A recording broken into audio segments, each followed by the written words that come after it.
Hello and welcome back to a special Up All Night with Mistress L. Tonight we'll be reviewing the scary book of Christmas lore. We're going to be reading these tales until New Year's. So we'll start by saying Happy Halloween 2024. Happy birthday, my heavenly birthday, my papa. I miss you and Moon so much. But the next 2 months, we are going to be reading this book. Scary book of Christmas lore. These are tales from around the world. Holiday, folklore, magic. We're going to start with St. Nicholas and the Butchered Children.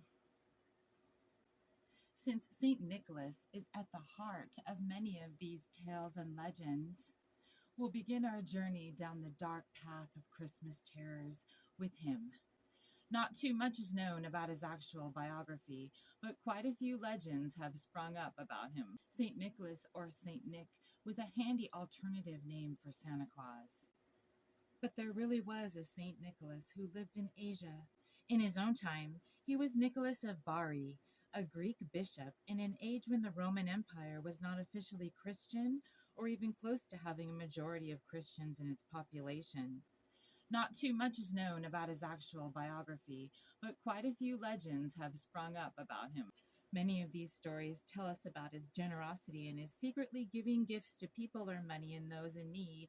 He was quite possibly the first secret Santa. The story goes that these 3 kids were out in the fields. They lost track of time and came to a town, to a butcher's shop, which was lighted inside.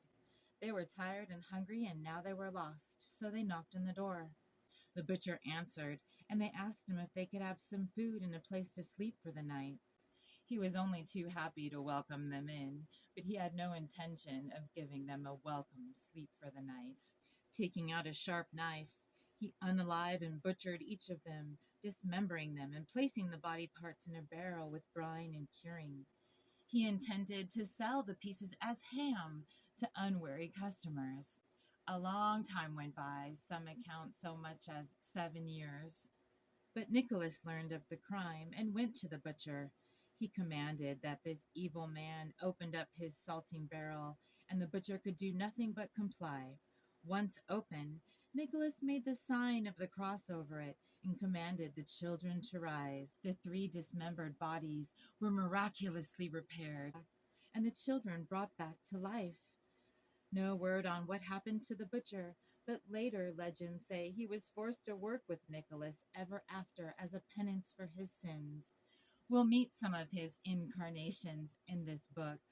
This weird legend seems to be a fiery late addition to the stories about Nicholas, probably originating in the Middle Ages, but from it, some began to see Nicholas as a patron saint of children. With torture and worse, the blend of the blessings and the curses is a common theme, which the idea of being that those who have been good will get what they deserve, as will those who haven't. Thank you for joining me for special Up All Night with Mistress L. Join me for the next Night of Tales. Subscribe to my channel, hit the bell icon.